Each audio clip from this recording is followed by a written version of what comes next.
The House with the Blue Door. On a quiet street at the edge of town stood an old house with a blue door. Its paint was chipped, its windows dusty, but every evening a dim light glowed from the upstairs room. Inside lived a man named Samir. For years he had lived there alone. The neighbors knew little about him, only that he rarely left home, except to buy flowers from the same shop every Friday. He always chose the same kind: white lilies. The florist once asked, "Are they for someone special?" He smiled softly. "They were," he said, "and they still are."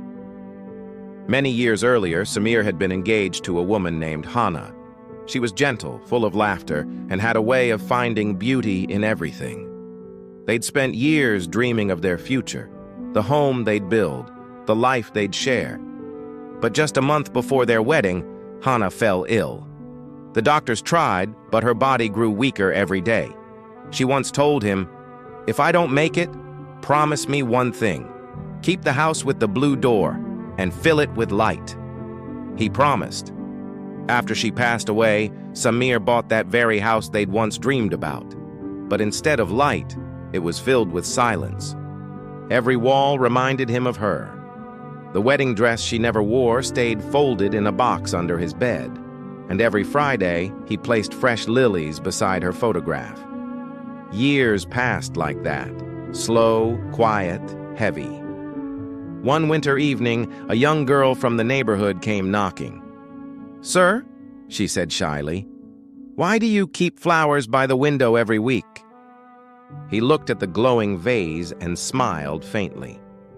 "Because someone once loved them, and I guess I still love her through them." When the girl left, he sat by the window, staring at the snow falling outside. For the first time in years, he felt tired. Not the kind of tired that sleep could fix, but the kind that comes when the heart has been waiting too long. The next morning, the florist noticed Samir hadn't come to buy flowers. Concerned, she went to the house with the blue door.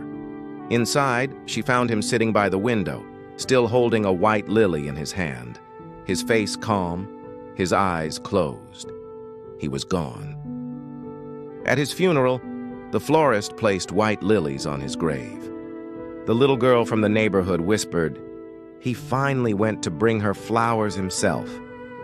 The house with the blue door remained empty, but every Friday someone, no one knows who, began leaving fresh lilies on the windowsill. Some say it was the florist, others say it was that little girl, but the neighbors believe it was Hana's way of keeping her promise, to fill that house with light again.